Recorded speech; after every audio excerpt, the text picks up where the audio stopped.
A single mother walked out of a federal prison after 5 years. Her daughter was standing at the gate, but she wasn't alone. A man neither of them should have known was holding her hand. He wasn't her father. He wasn't a relative. He wasn't a social worker. He wasn't from the state. He was something far more complicated. And what he had done during those 5 years, the choices he had made, the secrets he had carried, would unravel everything she thought she knew about guilt, about punishment, and about the world that had locked her away. 32-year-old Renee Douglas had spent 1,887 days preparing for this moment. She had rehearsed it in her cell at night, whispered it into her pillow like a prayer. The gate would open, she would walk out, the sun would hit her face, and somehow everything stolen from her would start coming back. That is not what happened. The gate at Federal Correctional Institution Danbury buzzed open at 9:14 on an October morning, and Renee stepped through it, carrying everything she owned in a clear plastic bag. 3 letters from her daughter written in crayon and pencil. Over 5 years, the handwriting growing from clumsy loops to something almost legible. One Polaroid photograph faded at the edges of a 5-year-old girl with braids and a gap-toothed smile sitting on a kitchen counter in Hartford. And $47.30 earned over 60 months of labor inside those walls, folding laundry, mopping hallways, scrubbing toilets at 23 cents an hour. That was it. That was the total value of 5 years of Renee Douglas's life, sealed in a bag you could see straight through. Freedom tasted like cold October air, and tasted nothing like she had imagined. There was no warmth in it, no relief. Just a raw, hollow ache spreading through her chest like frost on glass. She stood outside the gate, and the sky was enormous, too enormous. For 5 years, every space had been measured. 8 by 10 cell, 12-foot hallway, 40-foot yard. Now, the world stretched out in every direction, with no walls, no schedule, no one telling her where to stand or when to breathe. Freedom felt heavier than the cell she had left behind. The parking lot was half empty, cracked asphalt, a chain-link fence lined with dead ivy. Beyond it, a 2-lane road leading to a Connecticut town that did not know her name and would not care to learn it. Renee blinked against the light. Her eyes had grown used to fluorescent ceilings. Real sunlight hurt. Then she saw them. 2 figures standing near a black SUV at the far end of the lot. One tall, one small. The small one wore a pink jacket and held something close to her body, some kind of stuffed animal tucked under her arm. The tall one stood with his hands in his pockets, still as stone. Renee's breath stopped. 5 years. The last time she had touched her daughter Lyric was 5 years old, 41 inches tall, 28 braids that took 2 hours every Sunday. A laugh so loud the neighbors complained. Favorite word was why. Favorite food was strawberry yogurt. Favorite thing in the world was falling asleep in her mother's arms while Renee hummed songs she had learned from her own mother's songs. With no titles, just melodies passed down like heirlooms nobody else wanted. That little girl was gone. The child standing by the SUV was 10, taller, thinner. Her face had lost the roundness of baby fat and found the sharper angles of a girl who had learned hard things too early. Her braids were different. Someone else had done them. Someone else had learned which side she parted her hair on. Someone else had picked out that pink jacket and those white sneakers and whatever stuffed animal she clutched, like a shield against the world. Renee did not run. Her legs would not move. Not because she was not desperate to hold her daughter. She was desperate in ways that language could not reach. But something darker held her in place. Fear. Not fear of the open sky or the unfamiliar road. Fear that the girl by the SUV would look at her and see a stranger. Fear that 5 years had done what prison was designed to do, erase her. Not just from freedom, but from the only person she had ever lived for. And then there was the man, tall, well-dressed, standing beside her daughter with the ease of someone who belonged there. His hand was not on Lyric's shoulder, but his presence was close enough to say something Renee could feel in her bones. He was not a corrections officer. He was not a social worker. He was not anyone Renee had been told to expect. He was just there, with her child, like it was the most natural thing in the world. Renee Douglas had spent 5 years preparing for this moment. but nothing inside those walls had prepared her for the stranger holding her daughter's hand. She swallowed hard, gripped the plastic bag tighter, and walked toward them on legs that felt like they belonged to someone else. Renee studied the man as she got closer. The details came in pieces, each one wrong. His watch caught the morning sun. Silver band. Heavy face. The kind of watch that cost more than the bail she could not afford 5 years ago. His shoes were leather, clean. Not a scuff on them, not a crease like they had never touched anything dirtier than polished wood. His jacket was dark tailored, cut close to broad shoulders in a way that whispered money so quietly you had to listen carefully to hear it. He drove a black Range Rover. She could see it behind him, parked at an angle like the lot was his. The windows were tinted. The plates were Massachusetts. His shoes alone probably cost more than every commissary purchase she had made in 5 years combined. Every ramen packet, every bar of soap, every phone card she bought to call a daughter who sometimes picked up and sometimes didn't. Everything about him screamed wrong.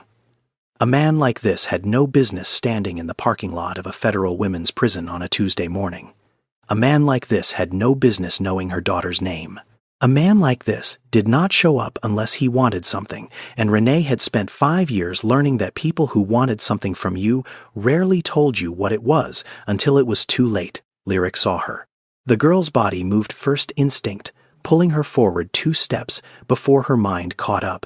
Then she stopped, right there in the middle of the parking lot, halfway between the man and her mother, frozen in that terrible space where love and confusion collide. She looked at Renee. Then she looked back at him. A 10-year-old girl should not have to calculate which adult is safe to run toward, but Lyric did. And that half-second pause, that tiny hesitation, cut deeper than any sentence a judge had ever handed down. The man spoke first. "She's been counting the days, Miss Douglas." His voice was low, calm, the kind of calm that comes from control, not peace. He said her name like he had practiced it, like he had read it in a file somewhere and decided in advance how to pronounce it with just enough respect to disarm her. Renee did not answer. She dropped to her knees on the cracked asphalt. The plastic bag hit the ground. The Polaroid slid halfway out, and she opened her arms. Lyric came, slowly, not running, not crying, just walking with careful steps, her arms still wrapped around that stuffed animal, a giraffe, old, worn, thin, missing one eye. Renee pulled her close and held on. Her arms locked around the child, like she was trying to absorb 5 years of absence through skin and bone. Lyric smelled like lavender shampoo and fabric softener. Clean smells, safe smells. The smells of a home Renee had not provided. Her daughter's hair was neat. Her jacket was warm. Her shoes were new. Whoever this man was, he had taken care of her child. And that truth should have been a comfort. It burned instead, because in that embrace, while Renee pressed her face into her daughter's hair and felt the small arms slowly wrap around her neck, she noticed something that shattered her from the inside. Lyric was hugging her, but Lyric's eyes were looking back, over her mother's shoulder, at him. The girl's body was in her mother's arms, but her sense of safety lived somewhere else. 5 years ago, Renee was everything to this child, her world, her home, her reason for laughing. Now she was the woman in the parking lot who smelled like institution soap and wore clothes from 2019 that no longer fit a body. Prison had starved and hardened. Renee held tighter. She whispered into Lyric's hair words she had rehearsed 1,000 nights. "Mama's here. Mama's here. I'm not going anywhere," Lyric whispered back. "Just one word. Okay. Not, I missed you. Not, I love you. Not, Mommy. Just okay." And Renee knew right there on her knees in that parking lot, holding a daughter she barely recognized and being watched by a man she did not trust, that getting out of prison was the easy part. Getting her daughter back was going to be the war of her life. 5 years before that October morning, before the plastic bag and the parking lot and the stranger with clean shoes, there was a night in Hartford that broke everything. Renee Douglas lived in a studio apartment on Wethersfield Avenue. 400 square feet, one window, a kitchen that was really just a counter and a microwave. Lyric slept in a toddler bed, pushed against the wall, surrounded by stuffed animals. Renee bought one at a time from the dollar store whenever she could spare a dollar. Lyric was 5, and Lyric was sick. Sickle cell disease. The kind that does not wait. The kind that turns a child's own blood against her warping red cells into crescent shapes that clog vessels, starve organs, and send pain ripping through tiny bones like electric fire. 1 in every 365 black children in America is born with it. Lyric was one. The treatment was not optional. Blood transfusions every 4 to 6 weeks, pain management, emergency room visits when a crisis hit, which could happen any time triggered by cold weather, dehydration, stress, or nothing at all. The average cost ran between $10,000 and $30,000 a year, with insurance manageable. Without insurance, a death sentence wrapped in medical terminology. Renee had no insurance. She worked 2 jobs. Housekeeping at a motel on the Berlin Turnpike. Overnight stocking at a grocery store off Interstate 91. Neither offered benefits. Neither paid enough to cover a single emergency room visit, let alone ongoing transfusions for a 5-year-old whose blood was trying to kill her. So Renee did what desperate mothers do when every legal door closes at the same time. She opened an illegal one. She got a fake ID, then a second one, then a third. She forged pay stubs from a company that did not exist. She filed insurance applications under borrowed Social Security numbers.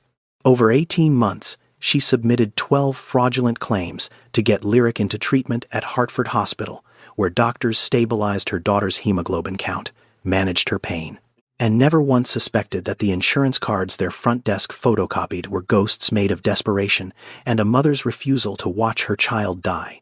Then the FBI came. It was a Wednesday night, 11:47. Renee was washing dishes. Lyric was asleep, curled around a stuffed giraffe with one eye missing. 3 knocks at the door. The kind that do not ask permission. 4 agents, badges, vests, voices that filled the tiny apartment like a flood. They spread documents across her kitchen counter while Lyric stirred in bed. They seized 3 fake insurance cards, 2 forged pay stubs, a laptop with 12 fraudulent claims still open in browser tabs, and a folder thick with Lyric's medical records, blood transfusion schedules, pain management charts, emergency room reports dated every 6 weeks for 18 months straight. The evidence of her crime and the evidence of her love sat side by side on the same counter, indistinguishable.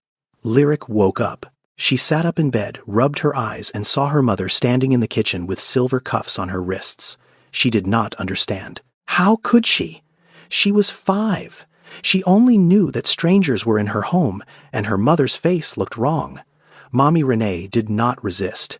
She did not argue. She did not explain. She just looked at Lyric and whispered, "Mommy will come back, I promise." An agent guided her toward the door. Lyric screamed, the kind of scream that has no words in it, just raw terror pouring out of a child who cannot make sense of what is happening.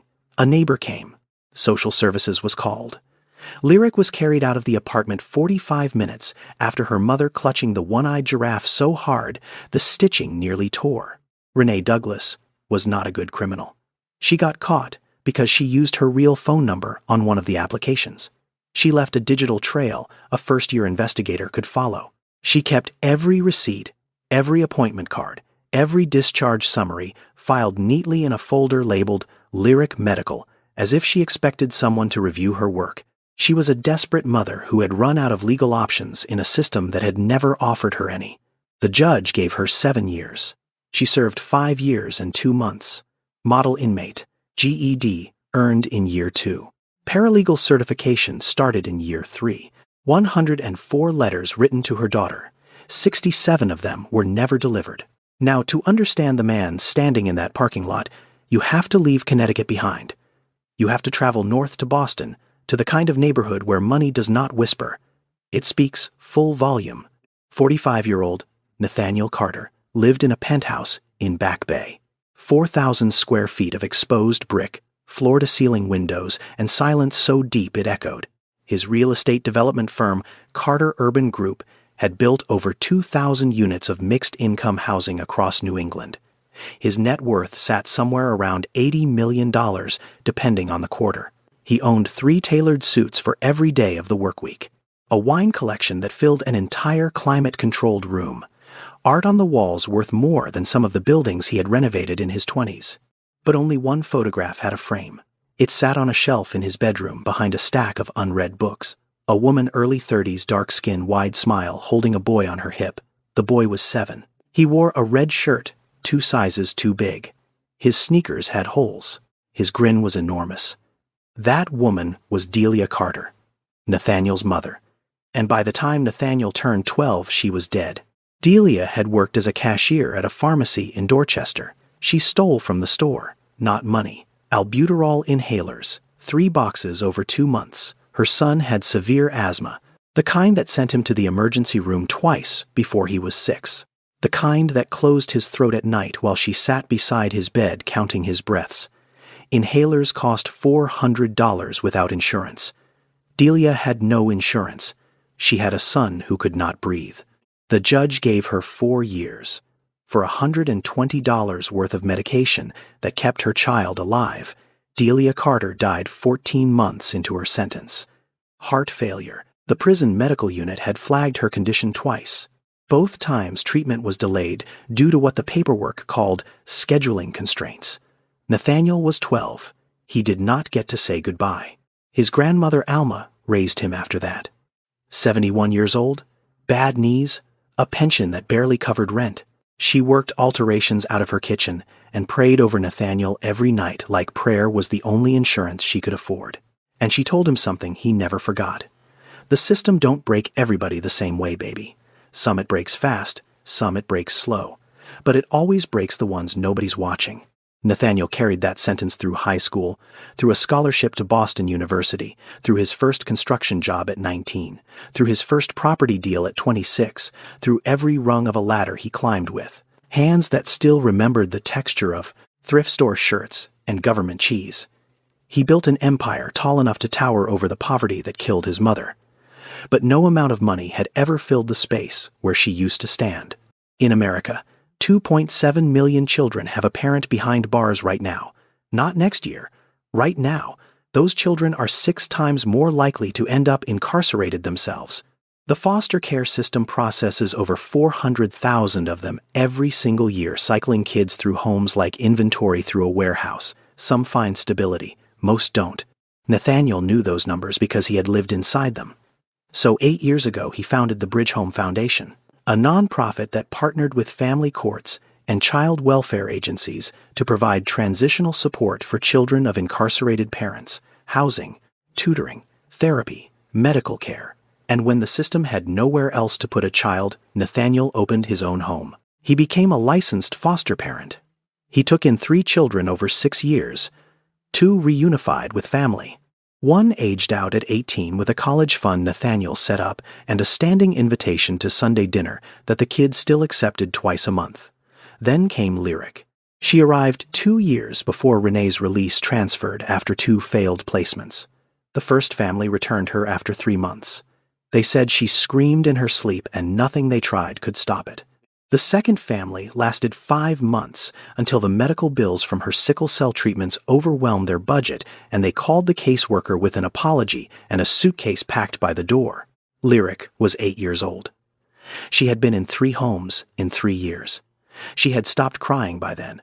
Not because the pain was gone, because she had learned that crying did not bring anyone back. Nathaniel saw her file on a Tuesday afternoon. He read it once. Then he read it again. Then he closed his office door and sat in silence for 20 minutes. He saw his mother's name in every line. He saw his own face in every photo. An 8-year-old black child with a sick body and a missing parent and a system that moved her from stranger to stranger like she was a problem to be transferred rather than a person to be loved. He took her home that Friday. And for 2 years, he did what no one had done since Renee was taken. He made sure Lyric was safe. He drove her to Boston Medical Center every 4 weeks for transfusions. He learned which side she parted her hair on. He figured out that she liked her grilled cheese cut diagonal, not straight. He read to her every night. Charlotte's Web. They were on chapter 7. He did not adopt her. He knew her mother was coming home. But now that the day had finally arrived, now that Renee Douglas had walked through those gates and knelt on the asphalt and held a daughter whose eyes looked back over her shoulder, Nathaniel Carter stood beside his Range Rover and felt something he had not expected. Not relief. Not satisfaction that his work was done. Fear. Because Lyric was the fourth child he had fostered, but she was the first one he did not want to give back. The ride from Danbury to Boston was 2 hours and 14 minutes. Renee knew because she counted every one of them. She sat in the passenger seat of Nathaniel's Range Rover with her spine pressed flat against the leather, her hands folded in her lap, her fingers not touching a single surface of the vehicle. Not the armrest, not the door handle, not the climate control that pumped warm air she had not asked for.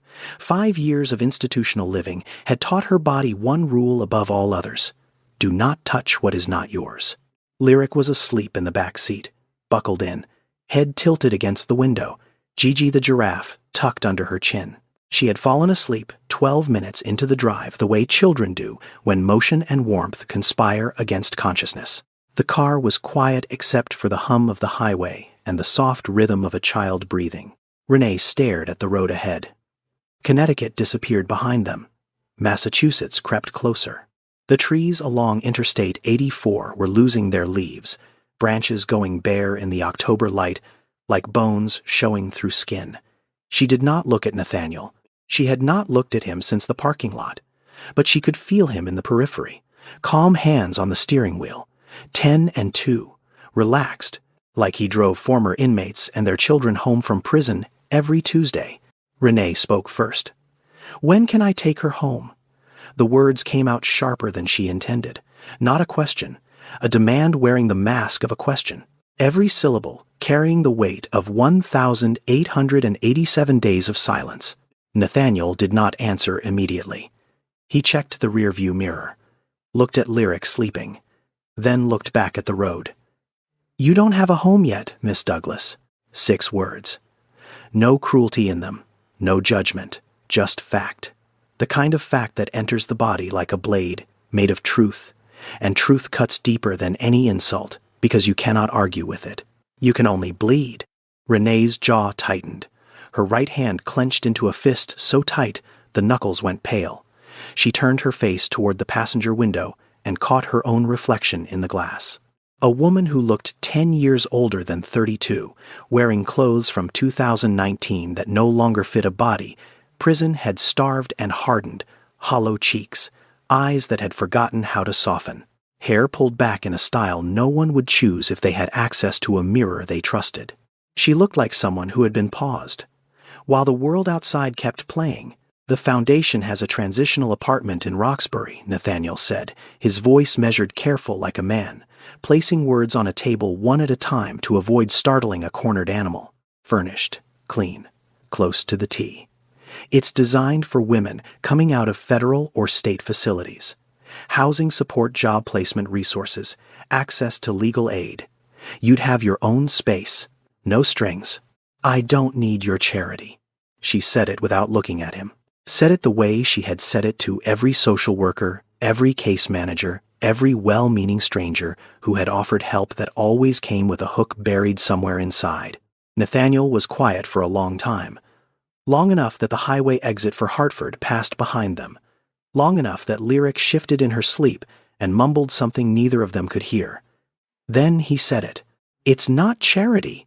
It's what should have existed when my mother came home." A pause, except she never did. Renee turned. For the first time since the parking lot, she looked at Nathaniel Carter. Not at his watch, not at his shoes, not at the leather steering wheel or the dashboard that probably cost more than her entire legal defense. She looked at his face, and she saw something there that she had not expected. Pain, old and deep, and permanently settled into the lines around his eyes. The kind of pain that money buries but never kills. The kind she recognized because it lived in her own face every time she caught her reflection. She did not say thank you. She did not say sorry. She did not say anything at all. She just turned back to the window and let the silence carry them the rest of the way to Boston. The apartment was on the second floor of a triple-decker on Dudley Street in Roxbury. Brown brick, iron railings. A neighborhood that smelled like jerk chicken from the restaurant on the corner and diesel fumes from the bus route that ran every 20 minutes. The kind of block where people sat on front steps in the evening and called each other by first name, and where nobody asked where you had been if you came back looking like you had been somewhere hard. Inside the apartment was small. 1 bedroom, 1 bathroom, a kitchen with a stove, a microwave, and a refrigerator that hummed louder than it should, a couch that had seen better decades, clean sheets on the bed, towels folded on the bathroom counter, soap, toothbrush, a packet of hair ties. Someone had thought about the details. Someone had imagined a woman walking in here with nothing and had tried to fill the gaps between nothing and enough. On the kitchen table sat a single sheet of paper, typed, organized into columns. Lyric's treatment schedule at Boston Medical Center. Medication names, dosages, transfusion dates. Next appointment, contact number for the hematology department. Emergency protocols for a sickle cell crisis. Renee picked it up and read it twice. Every line was a reminder, not just of her daughter's illness, but of the fact that someone else had been managing it. Someone else had learned the drug names. Someone else had driven Lyric to every appointment for 2 years, while Renee sat in a cell marking days on a wall. Nathaniel had left this for her. He had not mentioned it. He had not pointed to it like a trophy. He had simply placed it on the table and let her find it the way you leave a map for someone entering territory they have never walked. Lyric stood in the doorway of the bedroom. She held Gigi by one leg, the giraffe dangling upside down, its single eye staring at the ceiling. She looked around the apartment with the quiet assessment of a child who had learned to evaluate new spaces quickly. Is this safe? How long will I be here? Where is the exit? Is this where we live now? Lyric asked. For now, Renee said, and hated how uncertain those 2 words sounded. Lyric walked in slowly. She touched the couch, opened the refrigerator, looked inside the bathroom. She did everything with a politeness that bordered on performance, the kind of careful behavior that does not come naturally to a 10-year-old.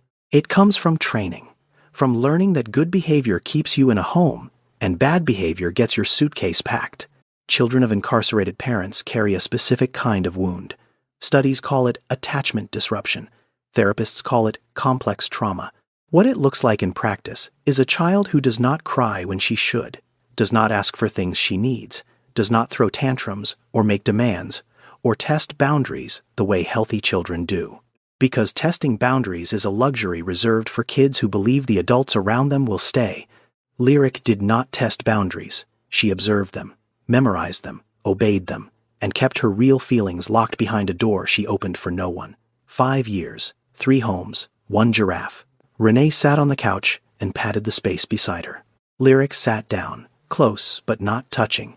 The distance between them was 6 inches and 5 years wide. Do you remember this apartment? Renee asked. A silly question. Lyric had never been here. No, Lyric said. Then, after a pause, it smells like the second house, the one with the cat. Renee did not know about the cat. She did not know about any of it. The homes, the families, the nights, the details that made up half of Lyric's life were chapters in a book Renee had never been allowed to read. What was the cat's name? Renee asked, because it was the only question she could manage without her voice breaking. Oliver. He was orange. He slept on my bed sometimes. Another pause. They gave him away when they gave me back. Renee's throat closed. She reached for Lyric's hand. The girl let her take it. Small fingers, warm, still, the fingers of a child, but longer now, the baby softness, replaced by something leaner, older. I missed you, Renee whispered. Lyric looked at her. Those brown eyes steady clear, too calm for a 10-year-old. I know, she said. Not I missed you too. Just I know. An acknowledgement without reciprocation. The emotional vocabulary of a child who had been disappointed too many times to risk enthusiasm. That night, Lyric stood in the bedroom doorway in pajamas Nathaniel had packed in her bag. Pink flannel. Giraffes on them. Someone knew what she liked. Mr. Nathaniel reads to me every night, Lyric said. We're on chapter 7 of Charlotte's Web. Can you read chapter 8? Renee nodded. Of course, baby. Lyric climbed into bed, tucked Gigi under the covers beside her, pulled the blanket to her chin. Renee sat on the edge of the mattress and opened the book Nathaniel had packed alongside the pajamas and the toothbrush and the medications. She turned to chapter 8. The words blurred. She blinked them into focus and began to read, her voice steady, her hands trembling just slightly against the spine of the book. Lyric was asleep by the second page. Renee closed the book, sat in the dark, then opened it again to chapter 1, and read the entire thing from the beginning alone, in the dim light of a borrowed apartment, learning the story her daughter already knew by heart, filling in the gap the only way she could, one page at a time. The first time Renee walked through Boston alone, she felt like a woman visiting a foreign country that used to be her home. Everything had shifted. The coffee shop on the corner took orders through a screen. The bus required a card she did not have. People paid for things by waving their phones over little white boxes. Nobody carried cash. Nobody made eye contact. Everyone moved with a speed and certainty that felt like a language she had forgotten how to speak. She had left the world in 2019. She came back to find it had moved on without leaving instructions. Her probation officer had given her a list. Requirements for maintaining supervised release. Check in weekly. Secure employment within 60 days. Maintain stable housing. Submit to random drug testing. Attend mandatory re-entry counseling sessions. Violate any condition, and the remaining 22 months of her sentence would come back like a door slamming shut. Employment was first.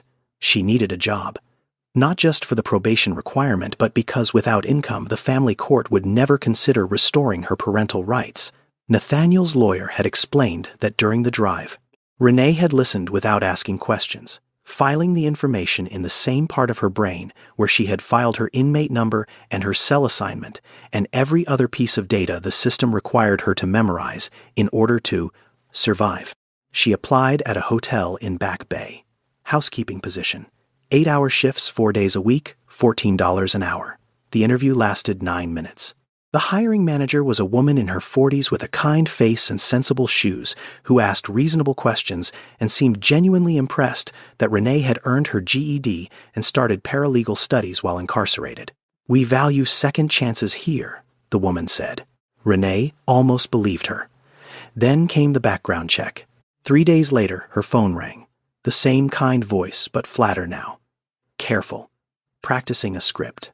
"Miss Douglas, thank you for your patience. Unfortunately, after reviewing your background screening, we're unable to move forward with your application at this time. It's company policy. Company policy. 2 words that meant we see what you did, and we have decided it defines you forever." The screen had shown everything. Federal conviction. Healthcare fraud. Identity theft. Wire fraud. Sentence 7 years. Served 5 years. 2 months, 14 days. The numbers of her life reduced to a criminal record that loaded faster than her hope. Renee thanked the woman, hung up, sat on the edge of her borrowed bed and stared at the wall for 11 minutes. She did not argue. People who have been inside learn quickly that arguing with the system only gives the system another reason to punish you. You learn to nod.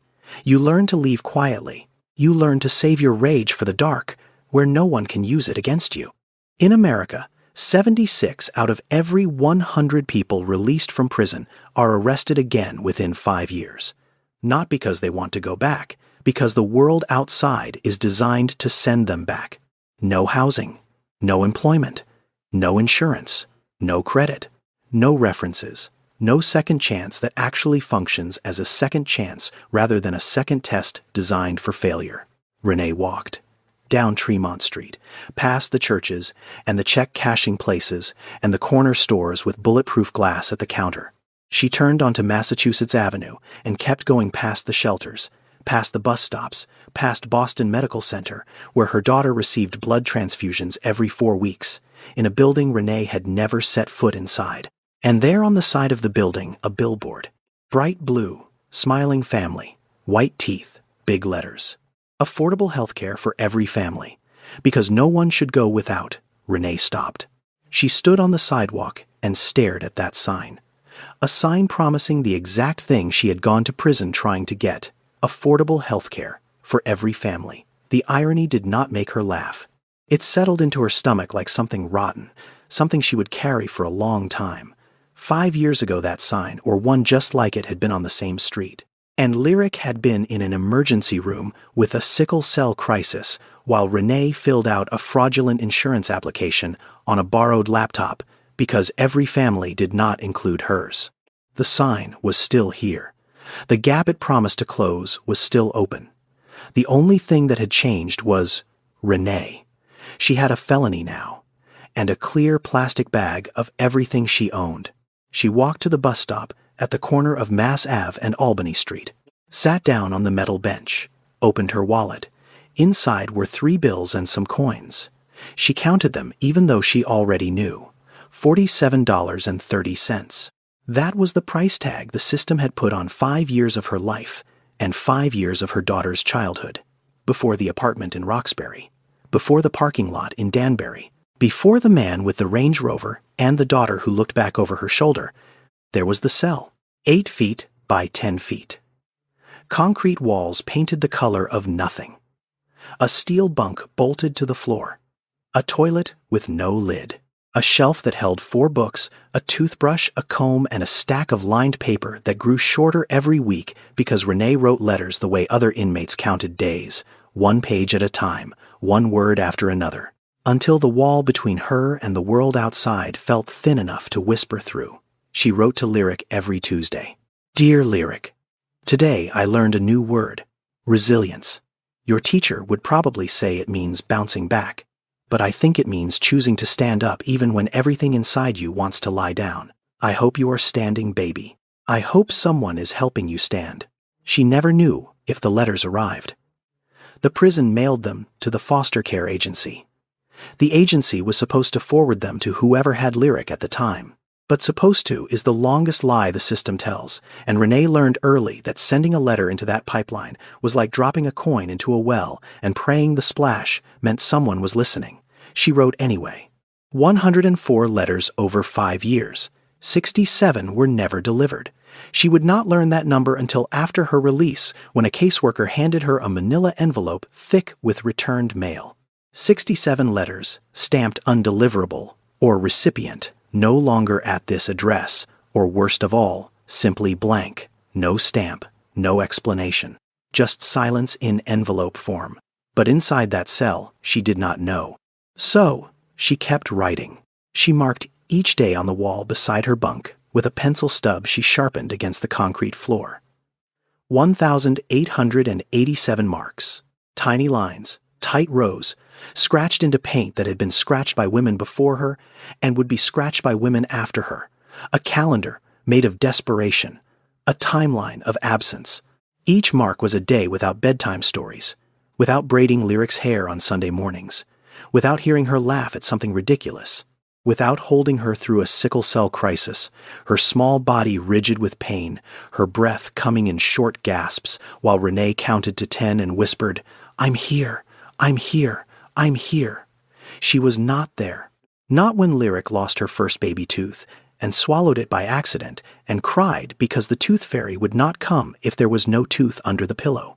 Not when Lyric started first grade and walked into a classroom full of children who had mothers waiting outside the door.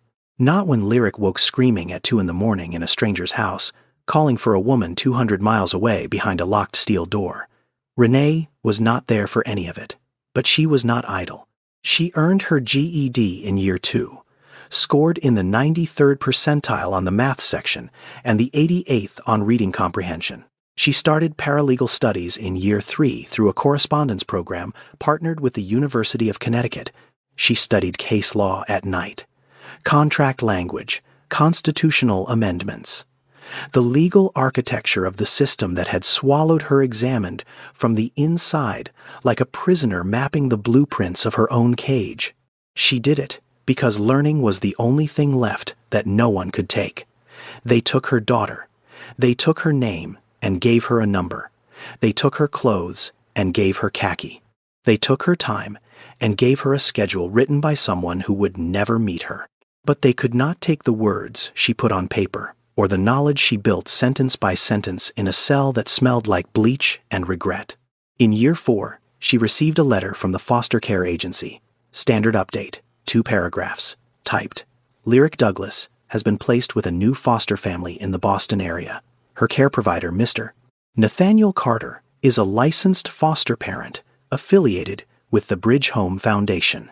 That was it. No photo, no phone number. No explanation of who Nathaniel Carter was, or why he lived in Boston, or how a man with a foundation had come to hold her daughter. Just a name she had never heard. Attached to a child she could not reach, Renee folded the letter, put it under her pillow, and that night, for the first time in 3 years, she did not write to Lyric. She lay on her bunk staring at the ceiling and whispered the name into the dark. Nathaniel Carter, a stranger with her daughter. Again, the third one. She closed her eyes. She counted to 10. And she waited for morning. That night, Nathaniel Carter sat alone in the office of the Bridge Home Foundation on Washington Street. The building was quiet. Staff had gone home hours ago. The hallway lights were off. Only the lamp on his desk cast a warm circle across papers and photographs and the cold remains of a coffee he had poured at 6 and never finished. The walls of his office were covered in pictures, dozens of them. Children he had helped place, families he had helped reunite, mothers at graduation ceremonies for re-entry programs, kids on first days of school wearing backpacks the foundation had paid for. Each photograph was a small victory against a system that produced far more losses than wins. But Nathaniel was not looking at any of those. He was looking at one photograph, taped to the corner of his computer monitor. Lyric, 8 years old, the day she arrived. Missing a front tooth. Grinning so wide you could see her molars. Gigi the giraffe tucked under her arm, one-eyed and worn soft, from years of being held by hands that had no one else to hold. She had been terrified that first night. He did not know that until 3 in the morning when the screaming started. He had run to her room and found her on the floor tangled in the sheets, eyes open but seeing something that was not there. He had tried to hold her. She fought him. He had tried to talk. She could not hear him. He sat on the floor beside her and counted to 10 because it was the only thing his body remembered from the breathing exercises his grandmother had taught him 40 years ago. It had taken 6 months to figure out that counting worked. 6 months of guessing. 6 months of failing. Now he sat in his office and stared at that photograph and felt something tearing quietly inside his chest. Not a dramatic rupture, not a breakdown. Just the slow, private grief of a man who knew what he had to do and did not want to do it. He knew the law. He had studied it the way generals study terrain before battle. Renee Douglas had a federal conviction. No stable employment, no independent housing, no savings. A parole officer she had to report to every week. Under Massachusetts family court standards, a judge would look at those facts and deny her petition for custody. Not out of cruelty, out of protocol. The system did not ask whether a mother loved her child. It asked whether a mother could prove on paper that she met a checklist designed by people who had never lost anything. Nathaniel could keep Lyric. Legally, ethically, practically. He had the resources, the track record, the stable home. No judge would take a thriving child from a licensed foster parent with an $80 million net worth and hand her to a woman who had been released from federal prison 6 weeks ago with $47 in her pocket. He could keep her, but he could not keep her and live with himself, because every time he looked at Lyric, he saw his own face at 12 years old, standing at a graveside in Dorchester, staring at a casket that held the only person who had ever made him feel safe, thinking the one thought that had haunted him for 33 years.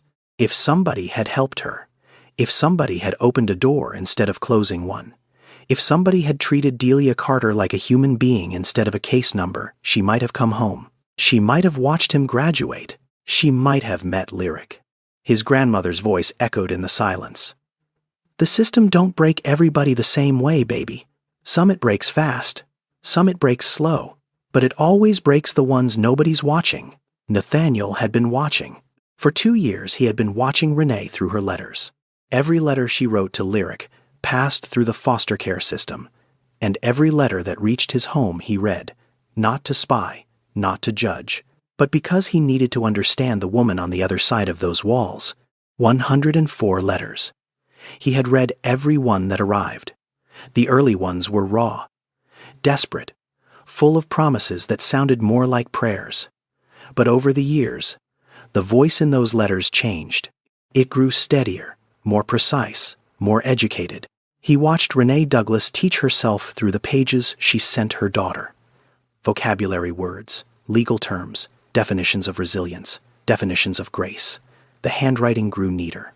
The thoughts grew clearer. The woman behind the words was not dissolving in that cell. She was rebuilding, and Nathaniel knew from reading those letters that Renee would not accept help that looked like pity. She would rather lose than be saved.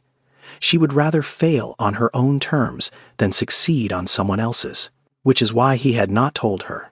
3 weeks ago, he had contacted Claudia Whitfield, a pro bono attorney who specialized in re-entry cases and parental rights restoration.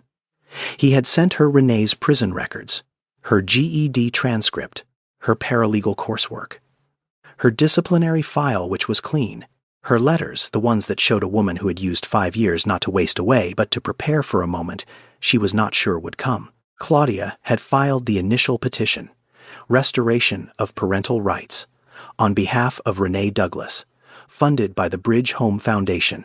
Nathaniel had signed the authorization and told no one, not because he wanted control, but because he knew that without legal representation, Renee's case would sit in a backlog for 18 months, and by the time a judge reviewed it, the window for reunification would have narrowed to almost nothing. He had seen it happen before. Mothers who did everything right and still lost because the system moved slower than their children grew.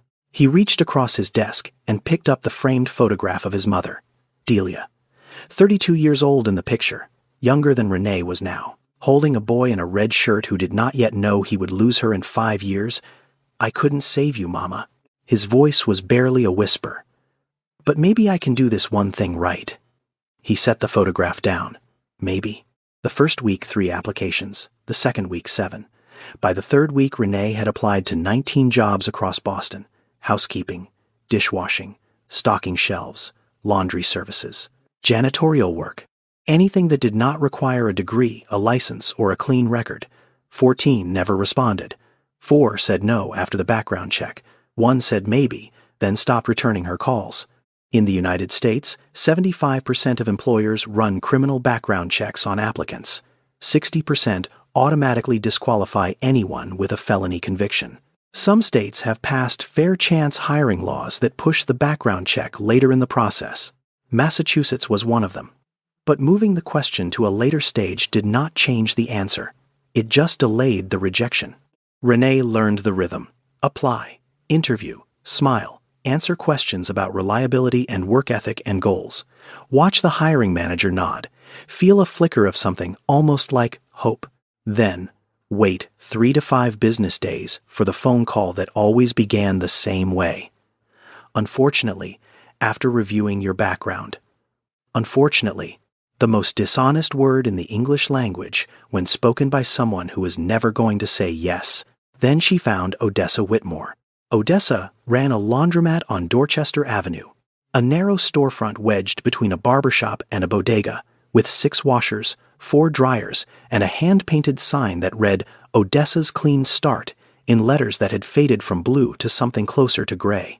68 years old, bad hip, bifocals on a beaded chain around her neck, hands that had folded more sheets than she could count, and buried a husband who had done 12 years at MCI Shirley for a robbery he committed at 23 and regretted every day until the cancer took him at 59. Odessa did not ask for a resume. She did not ask where Renee had been. She asked one question. "Can you fold?" Renee nodded.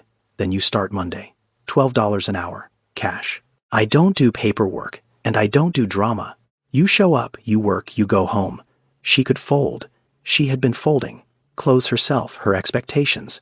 For 5 years. The job was small. The hours were long. The pay was barely enough to cover bus fare and groceries, and the $50 weekly contribution Renee insisted on sending to Nathaniel for Lyric's medical expenses. Nathaniel did not need that money. His net worth could cover Lyric's sickle cell treatments for the next 300 years without noticing. But he understood what that $50 meant. It was not a payment. It was proof. Proof that Renee was still Lyric's mother, even if the system said otherwise. Proof that she could provide even if the amount was small enough to fit in an envelope. He never refused it. Every week he took the cash Renee handed him in the lobby of the Bridge Home Foundation and deposited it into a savings account he had opened in Lyric's name. He never told Renee about the account. He figured someday when the time was right, she would find it, and she would understand. One evening after closing, Odessa locked the front door and handed Renee a cup of coffee in a mug that said, "World's okayest grandma." "You ain't the first woman to walk out of those gates and feel like the world don't got a seat for you no more," Odessa said, settling into the plastic chair behind the counter with the slow deliberation of a woman whose body had earned every ache it carried. "But baby, you build your own chair. You hear me? You don't wait for somebody to pull one out for you. You build it, board by board, nail by nail, and when it's done, you sit in it like you own the room." Renee sipped the coffee. It was too strong and slightly burned. It was the best thing she had tasted in weeks. The 7th overnight visit started like the others. Lyric arrived with her backpack and Gigi and the careful politeness of a child who had been taught by experience to keep her expectations low. She ate the dinner Renee cooked. Spaghetti with sauce from a jar, because Renee had not yet relearned how to cook anything more complicated. She brushed her teeth. She changed into her giraffe pajamas. She climbed into bed and asked for Chapter 11 of Charlotte's Web. Renee read it. Her voice was steadier now than the first night. She had practiced. She had read ahead so she would know the words before they came, so her voice would not stumble, so she would sound like a mother who had always been there, instead of one who was learning the story 7 chapters too late. Lyric fell asleep. On page 3, Renee closed the book, kissed her forehead, turned off the lamp. At 2:13 in the morning, the screaming started. It came from somewhere deep, not the throat, somewhere lower, somewhere older, a place in the body where terror lives when it has no language. Lyric was sitting upright in bed, eyes open, seeing nothing that was in the room.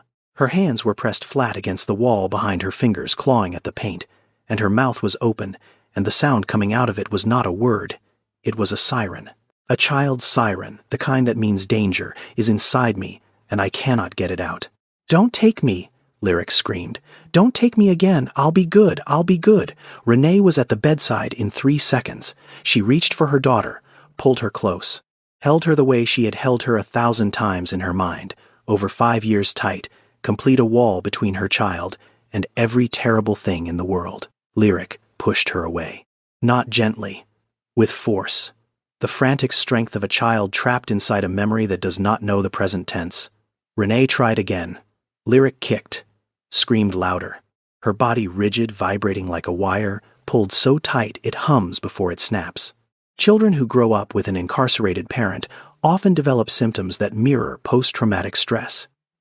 Night terrors, hypervigilance, attachment disruption so severe that the child cannot distinguish between comfort and threat. The body learns to interpret all contact as potential loss. Every hand that reaches for them might be the hand that takes them somewhere new. Every door that opens might be the door that separates them from whoever they have just begun to trust. Lyric was deep inside that place, the place where every foster home transfer lived, the place where her mother's arrest replayed on a loop, the place where she was always 5 years old and always being carried away from something and never toward anything. Renee stopped reaching. She sat down on the floor beside the bed. She did not touch Lyric. She did not sing. She placed her hand palm up on the mattress next to her daughter's trembling fist. And she repeated the only words she had. "I'm here. I'm not leaving. I'm here." Over and over, like a heartbeat made of words. Minutes passed. 5, maybe 10. The screaming softened to whimpering. The whimpering softened to breath. Lyric's hand slowly, so slowly it barely moved, uncurled and found her mother's palm. Then Lyric whispered, "Mr. Nathaniel holds my hand and counts to 10. That's what makes it stop." Something inside Renee cracked. Not broke, cracked. The way a window cracks when a stone hits it, but the glass holds together, fractured and still standing. She swallowed, squeezed her daughter's fingers, and began to count. 1. Steady. 2. Quieter. 3. Slower. 4. Lyric's breathing evened. 5. Her grip loosened. 6. Her eyelids flickered. 7. Her body sank deeper into the mattress. 8. 9. Almost inaudible. 10. Lyric was asleep. Renee did not move. She sat on the floor in the dark, her hand still holding her daughter's, and wept, silently. The kind of crying that makes no sound because the grief is too deep for noise. She did not cry because Lyric was in pain. She cried because someone else had learned her daughter's pain before she did. Someone else had figured out the counting. Someone else had sat through those nights and earned that trust one terrified hour at a time. While Renee marked days on a concrete wall 200 miles away, by morning the tears had dried. But the question had not. She picked up her phone, scrolled to a contact she had never dialed, pressed call. Nathaniel answered on the second ring. Miss Douglas. The counting thing, Renee said. No greeting, no preamble. When did you figure that out? A pause. Long. The kind of silence that holds more truth than most sentences. Month 6, Nathaniel said quietly. After a lot of nights, I didn't know what I was doing either. Renee closed her eyes. For the first time since she had walked out of that prison gate, she heard Nathaniel Carter not as the man who had her daughter, but as a person who had been just as lost as she was, just as scared, just as desperate to get it right. Neither of them said anything else. The call ended after 11 seconds of silence that said more than an hour of conversation ever could. Renee found out on a Wednesday. She was sitting in the plastic chair across from her probation officer, a woman named Janet Colvin, who wore reading glasses on a lanyard and spoke with the careful neutrality of someone trained never to give an opinion about anything. Standard check-in, employment verification, housing status, compliance with re-entry program requirements. The same questions every week, the same answers. Then Janet opened a folder, a new folder, thicker than the usual one. I want to go over something with you, Janet said. She turned the folder around and slid it across the desk. Renee looked down. The first page was a cover letter on legal letterhead, Claudia Whitfield, attorney at law, specializing in family reunification and parental rights restoration, pro bono representation. Below it in clean black type, the words that rearranged everything. Petition for restoration of parental rights, filed on behalf of Renee Elaine Douglas, case number 2024-7713, funded by the Bridge Home Foundation. Renee turned the page, and there it was, at the bottom, in ink, the signature of Nathaniel Carter.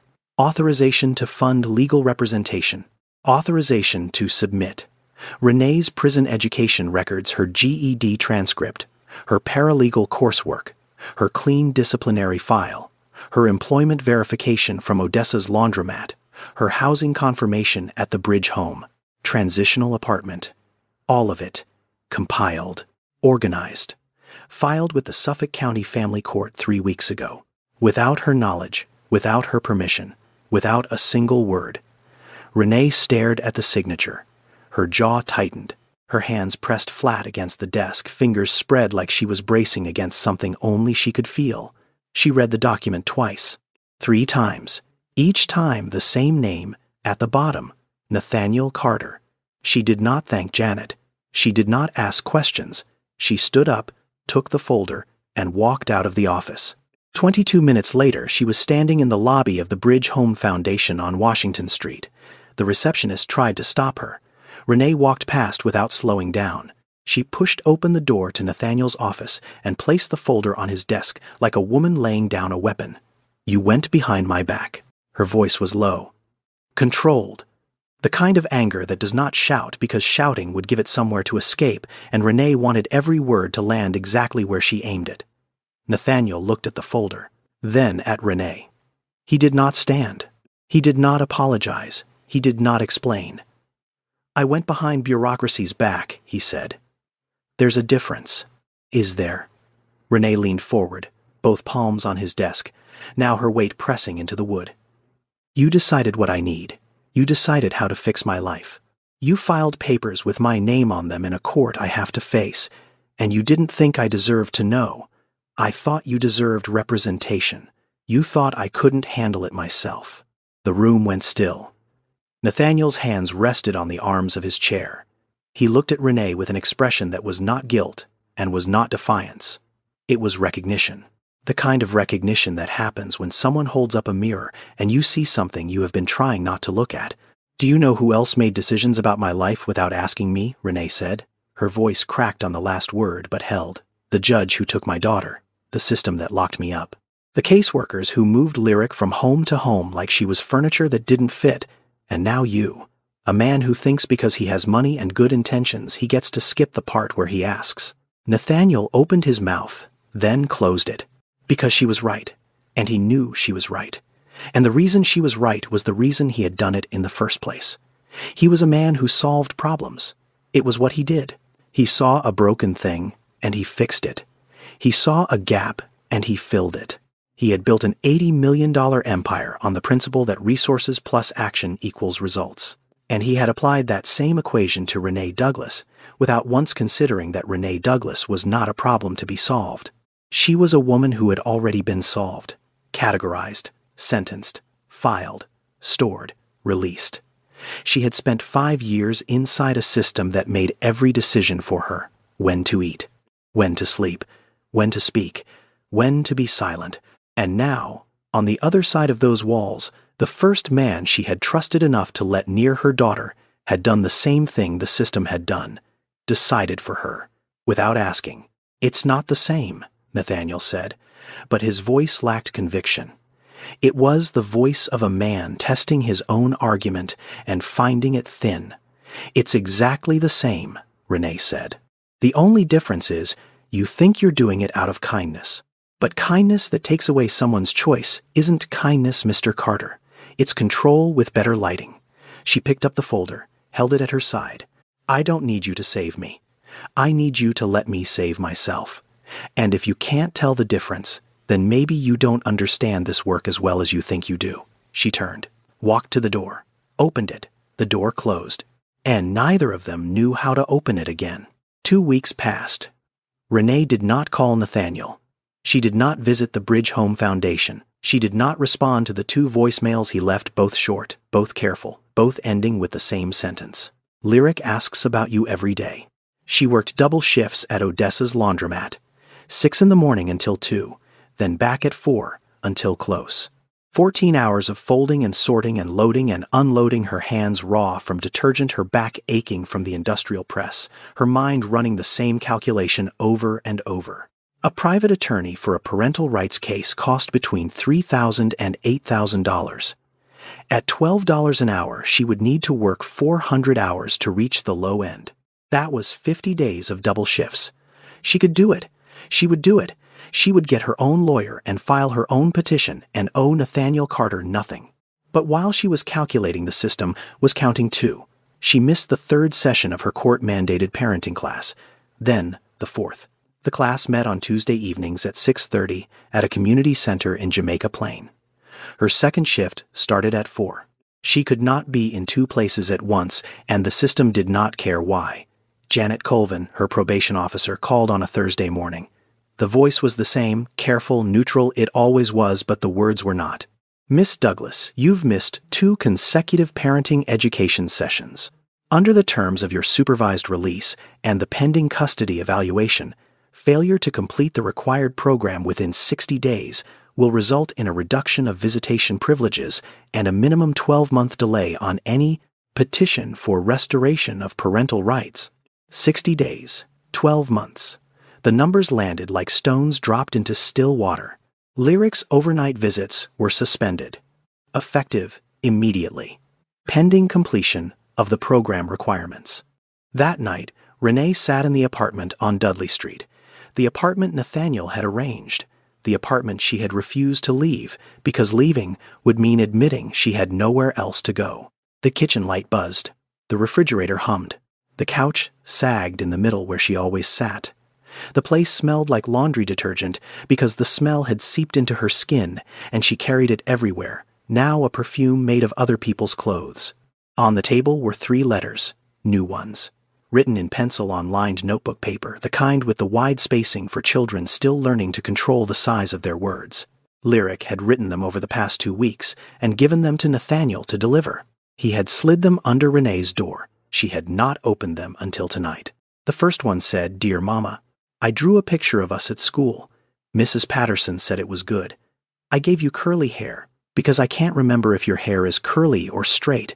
Is it curly, love, Lyric?" The second one said, "Dear Mama, I got an A on my spelling test." Mr. Nathaniel put it on the fridge. I saved you a copy. It's in the envelope, but I think it fell out. Sorry. Love, Lyric. The third one said, Mama. Are you coming back? Mr. Nathaniel says you are. But people always say that. People always say that. 5 words from a 10-year-old girl who had been promised things by adults her entire life and watched every promise dissolve like sugar in rain. Foster parents who said, this is your home now, and then packed her bag 3 months later. Social workers who said, we're finding the best place for you, and then moved her to a stranger's house. A mother who knelt in a parking lot 5 years ago and whispered, Mommy will come back. I promise. People always say that. Renee heard her own voice. 5 years ago. Handcuffs on her wrists. Lyric screaming in the background. Mommy will come back. I promise. And now her daughter, the one person she had endured 5 years for, was writing those words back to her, not as comfort, as evidence. Evidence that promises from adults were a currency that had been devalued so many times it no longer bought anything. Renee put the letter down. Her hands were shaking, not from anger, from the kind of clarity that arrives only when you have hit something solid at the bottom and there is nowhere left to fall. She looked at her phone. Nathaniel's number. The contact she had not dialed since the morning after the night terrors, the morning she had asked about the counting. She did not call because she forgave him. She did not call because she understood. She did not call because pride had left her body or because anger had run its course. She called because of Lyric. It was never about pride. It was never about her. It was about Lyric. And Lyric could not afford another adult who chose their own pain over her needs. The phone rang twice. Miss Douglas. I need help, Renee said. 3 words that tasted like gravel and sounded like the bravest sentence she had ever spoken. And I'm asking this time. Renee arrived at the Bridge Home Foundation at 8:47 that evening. The building was dark, except for the light in Nathaniel's office. The same light that was always on, the same desk, the same photographs on the walls. But tonight, Renee noticed something she had not seen before. On the shelf behind Nathaniel's chair, partially hidden by a stack of files, was a framed photograph, small, old. The colors faded to that particular warmth that only film from the 1980s produces. A woman young, maybe 30 or 31, holding a boy on her hip. She wore a white blouse with a stain near the collar. Her smile was wide and unguarded. The boy wore a red shirt too big for him, and sneakers with holes at the toes. His grin stretched ear to ear. Renee stared at it. She had been in this office before. She had sat in that chair. She had looked at those walls. But she had never looked behind Nathaniel. She had never looked at what he kept closest. That's her, Nathaniel said. He was sitting at his desk. He had not stood when she walked in. His voice was quiet, not the controlled quiet of their first meeting. A different quiet. The quiet of a man who had been sitting alone in a room with a photograph for a very long time. Your mother. Delia Carter. He said her name like it was something precious he kept in a box and only took out when no one was watching. Renee sat down. Not across the desk, in the chair beside him, the one usually reserved for staff meetings and case reviews. She sat down and she waited. Nathaniel looked at the photograph. Then he spoke. She stole albuterol inhalers. 3 boxes. Albuterol. The same medication that now costs $3 with insurance and $400 without. A bronchodilator used to treat asthma. Available at every pharmacy in America, behind a counter that might as well be a wall if you cannot afford what is on the other side. They gave her 4 years. 4 years. For $120 worth of medication that kept her son breathing through the night. $120. The price of a restaurant dinner for 2 in Back Bay. The price of a pair of shoes at the outlet mall. The price that the state of Massachusetts decided was worth more than a mother's freedom. She died 14 months in. Heart failure. The prison medical unit had flagged her condition twice. Both times the request for a cardiology referral was delayed. The official reason listed in the medical report was scheduling constraints. Scheduling constraints. 2 words that meant her heart was failing, but we did not have time to save it. He was 12. He didn't get to say goodbye. That sentence sat in the air between them. It did not need commentary. It did not need context. It was complete, and it was devastating, and it was the kind of truth that has no expiration date. Every year in America, roughly 4,000 people die inside prisons and jails. Chronic illness is the leading cause: heart disease, cancer, liver disease, respiratory failure. The mortality rate for incarcerated individuals is 3 times higher than for people of the same age, same race, same health conditions, living outside those walls. Not because prisons create illness, because prisons ignore it. Because the system that decides when you eat and when you sleep and when you see sunlight also decides when and whether you receive medical care. And that decision, more often than not, comes too late. Delia Carter was one of 4,000. Her name was not in any headline. Her death did not trend. Her son did not get a caseworker who explained why his mother was not coming home. He got a phone call from his grandmother at 11 o'clock on a school night. He got a funeral he could not afford. He got a hole in his life, shaped exactly like the woman in that photograph. And he spent the next 33 years building an empire around that hole, hoping that if he made it big enough, tall enough, loud enough, the emptiness at the center would somehow stop echoing. It never did. Nathaniel looked at Renee for the first time since she had sat down. "When I read your file," he said, "your real file, not the court documents, not the sentencing transcript, the one with the medical records and the insurance claims and the letters you wrote to Lyric from your cell, I saw her. I saw my mother. Same crime, same reason, same system." He paused. "The only difference, you survived it." Renee did not cry. She had expected to. She had walked into this building expecting that whatever Nathaniel told her would break something open, and the tears would come, and the tension would dissolve into something manageable. But that is not what happened. What happened was simpler and harder. She sat beside him, in silence. 2 people who had been broken by the same machine, separated by 30 years and a few hundred miles, and the blind luck that one of them got out alive, and one of them did not. "I'm sorry about your mother," Renee said. "I'm sorry about your 5 years," Nathaniel said. 2 sentences, nothing more, nothing less. The kind of exchange that does not need decoration because the weight is already there, built into every word by everything that came before it. If this story is reaching you, take a second to subscribe. These stories need to be told. Now, let's continue. Renee did not leave the office that night. Not for another hour. They talked. Not about custody. Not about lawyers or petitions or court dates. They talked about Delia. They talked about Hartford. They talked about the sound a cell door makes when it locks at night, and how you never quite stop hearing it even years later, even in a penthouse in Back Bay, even in a borrowed apartment in Roxbury. And when Renee finally stood to leave, she paused at the door and looked back at the photograph of Delia Carter holding her son in a red shirt. "She would be proud of you," Renee said. Nathaniel shook his head. "She'd tell me I was too stubborn and too bossy, and that my suits cost too much." For the first time in this story, they both smiled. The following Saturday, Renee cooked dinner. This was not a small thing. She had not cooked a real meal in over 5 years.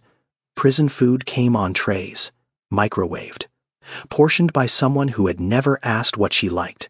Since her release, she had survived on instant noodles, canned soup, and whatever Odessa sent home with her after closing, usually a sandwich wrapped in wax paper and a piece of fruit that was 1 day past its best, but still good enough. Tonight, she made macaroni and cheese, from a box, the kind with the powdered orange packet that costs $1.19 at the corner store on Dudley Street. It was the only thing she knew Lyric still liked from before. 5 years ago, Saturday nights were mac and cheese nights. Lyric would stand on a step stool and stir the pot, while Renee told her stories about the macaroni going on adventures inside the boiling water. Lyric always laughed. She always wanted more cheese. Renee did not know if Lyric still laughed at those stories. She did not know if Lyric remembered them at all. But she made the mac and cheese anyway, because some rituals are not about memory. They are about trying. Nathaniel arrived at 6. He knocked, which surprised Renee. It was the first time he had knocked on a door he technically controlled the lease for. He stood in the hallway holding a copy of Charlotte's Web with a bookmark at chapter 12 and a paper bag with 2 bottles of apple juice. Lyric was already inside. She had arrived an hour earlier with a caseworker per the reinstated visitation schedule that Renee and Nathaniel had petitioned together to restore. The caseworker had stayed 15 minutes, taken notes, and left. Lyric sat at the table. Renee stood at the stove. Nathaniel placed the book and the juice on the counter and pulled out the third chair. It was the first time all three of them had been in the same room, with no caseworker, no probation officer, no court schedule dictating the terms. Just a kitchen, a pot of macaroni, a book about a pig and a spider. Two adults who had spent weeks hurting each other. And one child who had spent a lifetime being the reason adults either came together or fell apart. Lyric watched them, her brown eyes moving between the two like a metronome. She ate her macaroni slowly. She drank her apple juice. She said nothing for a long time. Then she asked, "Am I going to have to pick?" 5 words, spoken with the calm precision of a child who had been asking that question in her head for years, but had never been brave enough to say it out loud. Because in the foster system, you always pick. You pick which parent gets your loyalty. You pick which home you call real. You pick which adult you let close and which one you keep at arm's length so it hurts less when they leave. Lyric had been picking since she was 5, and she was tired. Renee looked at Nathaniel. Nathaniel looked at Renee. Whatever had passed between them in that office 2 nights ago, whatever truce had been built from shared grief and parallel scars, it held. It held in the look they exchanged across a kitchen table covered in a paper towel because Renee did not own a tablecloth. Renee knelt beside her daughter's chair, eye level, the way she had knelt in the parking lot at Danbury. But this time her knees did not shake. "No, baby, you don't pick." Nathaniel leaned forward, his elbows on the table, his voice low and steady. "You got both of us. That's how it works now." Lyric looked at her mother, then at Nathaniel, then back at her mother, searching for the crack, searching for the lie, searching for the part where this fell apart like everything else had. Promise. That word. That single loaded fragile word that had followed Renee across 5 years through prison walls, across state lines, into a parking lot and a borrowed apartment and a dark bedroom where she counted to 10 while her daughter screamed. "Mommy will come back, I promise." Renee had said that once, and she had kept it, barely, imperfectly, 5 years too late, but she had kept it. Now the word came back again, from Lyric's mouth, aimed at both of them. And Renee knew that this time the promise could not be hers alone. She looked at Nathaniel. He looked back. And at the exact same moment, like two people who had rehearsed something they had never discussed, they both answered, "Promise." Lyric stared at them for 3 full seconds. Then something shifted in her face. Not a smile, not yet. Something quieter, something underneath. The first loosening of a knot that had been tied so long she had forgotten it was there. She reached across the table and picked up Gigi, the one-eyed giraffe, threadbare and lopsided and held together by love and stubborn stitching. She placed Gigi in the center of the table between Renee's plate and Nathaniel's glass propped upright against the salt shaker. "Gigi can sit in the middle," Lyric said, "so she can see both of you." Nobody moved.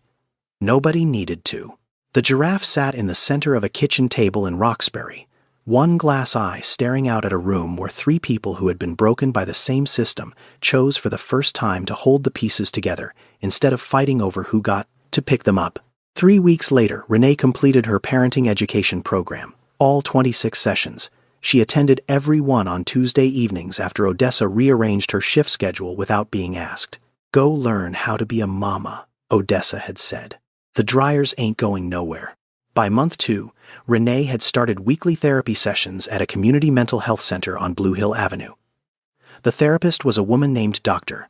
Paulette Greer, 54 years old, who had spent 20 years working with formerly incarcerated women, and who did not flinch when Renee sat in silence for the first 3 sessions, because she had spent 5 years in a place where proved sharing your feelings was a vulnerability you could not afford. By month 3, Renee spoke. And once she started, the words came like water through a cracked dam, slowly at first, then all at once. By month 4, something shifted. Odessa mentioned to a colleague at a community meeting that she knew a woman with a paralegal background and first-hand experience in the reentry system who was looking for work. That colleague worked at the Bridge Home Foundation. Renee applied. Not because Nathaniel offered. He did not. He had learned painfully and precisely that offering Renee things she had not asked for was the fastest way to lose her trust. She filled out the application on a Wednesday afternoon at the public library on Dudley Street. She listed her qualifications: GED earned inside, paralegal certification pending. 147 job applications submitted since release, 1 hired, 26 parenting class sessions completed, 12 therapy sessions attended, 0 violations.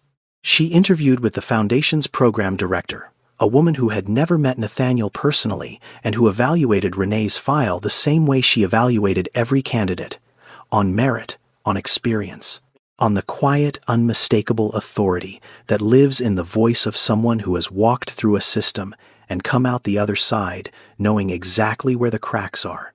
Renee was hired as a peer support specialist. Her job was to do for other women what no one had done for Delia Carter 30 years ago: meet them at the gate, help them find housing, walk them through the paperwork, sit with them in waiting rooms, answer the phone at 2 in the morning when the walls of a borrowed apartment started closing in. Research shows that comprehensive re-entry programs, the kind that combine stable housing with employment support, mental health services, and legal aid, can reduce recidivism rates from 76% down to 30%. Not because they make people different, because they make the world outside the gate survivable. Renee moved into a larger apartment. Still Roxbury, still modest. A 2-bedroom on Waverly Street with a kitchen big enough to actually cook in and a window in Lyric's room that looked out onto a community garden where somebody had planted sunflowers that grew taller than the fence. Lyric's room. Those 2 words carried more weight than anything written in any legal document. Lyric's room had purple walls because Lyric chose the color. A bookshelf with Charlotte's Web and 6 other books Nathaniel had given her over 2 years. A desk where she did homework. And on the wall above the bed a drawing. 3 figures, crayon on construction paper. A tall woman with curly hair. A tall man in a blue jacket. A smaller girl between them holding something yellow and spotted. Underneath, in careful 10-year-old handwriting, Mama, Mr. Nathaniel, and me. And next to the girl, 4-legged and smiling with one eye, Gigi. 6 months after Renee Douglas walked through the gates at Danbury, she stood in Suffolk County Family Court. Room 412. Judge Patricia Calloway presiding. Claudia Whitfield, the attorney Nathaniel had originally hired, and Renee had eventually agreed to keep, presented the petition for restoration of parental rights. The file was thick. Employment verification, housing inspection report, therapy attendance records, parenting class completion certificate, letters of support from Odessa Whitmore from Dr. Greer, from Lyric's school counselor, from the Bridge Home Foundation's program director. And at the bottom, a letter from Nathaniel Carter, foster parent of record, formally supporting the transfer of custody to the child's biological mother. The judge read the file. She took her time. She turned pages slowly, the way judges do when they want you to know that the weight of your life is being measured carefully. Then she looked up. "Miss Douglas, the court recognizes your efforts." Renee stood straight, shoulders back, chin level. She did not cry. She did not thank the judge. She did not collapse into the relief that pressed against her chest like a wave trying to break through a seawall. She nodded. The nod of a woman who had earned every inch of this moment, who had folded laundry and written letters and counted to 10 in the dark and swallowed her pride and asked for help and showed up every single day to a world that had given her every reason not to. Outside the courthouse, on the granite steps that faced the Boston skyline, Lyric ran to Renee and wrapped her arms around her waist and held on, not carefully, not politely, the way a child holds on when she finally believes the person she is holding is going to stay. Nathaniel stood 10 feet away, hands in his pockets, watching, the way he had watched from a distance for 2 years, making sure Lyric was safe, making sure the system did not swallow another child the way it had swallowed him. Renee looked at him over Lyric's head. "Get over here." Nathaniel Carter smiled, the first time in this entire story that his face made that shape.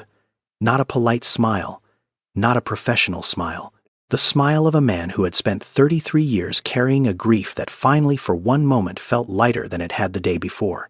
The three of them stood on the courthouse steps.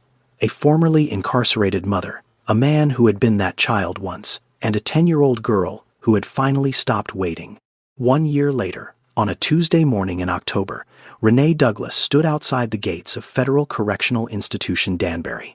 The same gate, the same cracked parking lot, the same chain-link fence lined with dead ivy, the same 2-lane road leading to a town that did not know the names of the women who passed through those walls. But Renee was not walking out. She was standing at the gate, waiting, holding the hand of a 4-year-old boy named Josiah, whose mother was scheduled for release at 9:15. Josiah wore a green jacket and new sneakers and clutched a stuffed bear that Renee had bought at the dollar store on Dudley Street 2 days ago, because she remembered what it felt like to walk out of those gates and see your child holding something you did not give them. She did not have a Range Rover. She did not have an $80 million net worth. She did not have a foundation with her name on it. She had something Nathaniel himself would tell you was worth more. The understanding that comes only from having lived it. The knowledge of what that gate looks like from both sides. The ability to say to a woman walking out with a clear plastic bag and $47, "I know. I was here too. And I'm going to help you find your way back." The system that took Renee's freedom had also accidentally given her a purpose. Nathaniel had spent 30 years trying to save his mother. He could not. Delia Carter died in a cell 14 months into a sentence for stealing medication that cost less than a pair of shoes. But in helping Renee, Nathaniel had saved the version of himself that had been standing at a gate just like this one, 12 years old, waiting for a mother who never came. He could not change the past, but he could change who was waiting at the gate when the next mother walked through. A single mother walked out of a federal prison after 5 years. Her daughter was waiting, with a stranger. But the stranger was not really a stranger. He was the boy who had been standing at that same gate 30 years before. And this time, the story ended differently. Not perfectly, not like a fairy tale, not with a mansion or $1 million or a miracle that erased the years. It ended with a woman holding a child's hand in a parking lot, with a borrowed apartment that became a home, with a one-eyed giraffe sitting in the middle of a kitchen table, with 2 adults who had every reason to fight each other choosing instead to fight for the same child. It ended the way real stories end, not with everything fixed, but with enough put back together to keep going. Now, before we close, there is something important to understand about the world this story lives in. Renee's story is fiction, but the system she moved through is not. In the United States right now, 80% of women in prison are mothers. 60% of them were never convicted of a violent crime. They are inside for drug offenses, fraud, theft, forgery. Crimes that often begin where desperation meets a system that left no legal door open. And when those mothers go in, their children go somewhere else. Foster care, relatives, group homes, the street.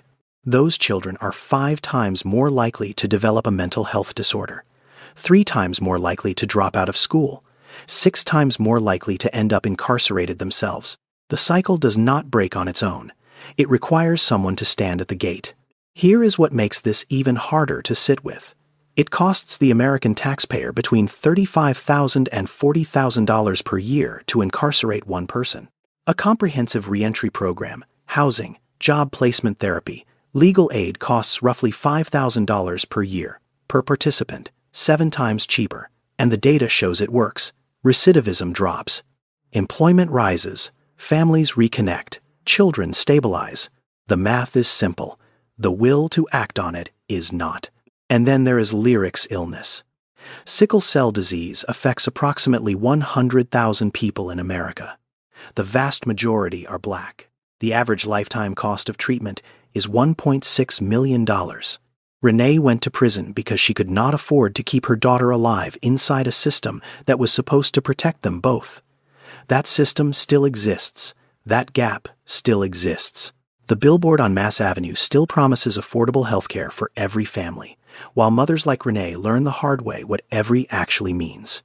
If you are watching this, and you have been through something similar, if you have lost time with your children, if you have been labeled by a system that never asked for your story, if you carry a number where your name used to be, This video is not here to fix anything, but maybe it can remind you of one thing. Your worst decision is not your entire identity, and the time you lost is not the end of your story. If you want to learn more about the issues in this story, look into the National Reentry Resource Center, which provides evidence-based resources for people coming home. The Sentencing Project, which tracks data on incarceration and its impact on families across America. And, if you have a young child affected by a parent's incarceration, Sesame Street's Little Children, Big Challenges program was designed specifically to help kids like Lyric understand what is happening and know they are not alone. Those resources and others are linked in the description below. Thank you for staying until the end. If this story moved, you subscribe, like, and share it. Not for me, but for the Renees and the Lyrics and the Nathaniels who deserve to have their stories heard. See you on the next one. This story is a work of fiction. The characters' names and specific events are not real. However, the systemic issues it portrays, the challenges of reentry, the impact of incarceration on families, the cost of healthcare in America, and the resilience of mothers who fight for their children are drawn from real statistics, real research, and real lives. I created this story because I believe fiction has the power to make us feel things that statistics alone cannot. If even one person watches this and sees an incarcerated mother differently, not as a criminal, but as a human being, then this video did its job. That is why I make these stories, not to go viral, but to make the invisible visible. If you or someone you know is affected by any of the issues in this video, resources are linked in the description below.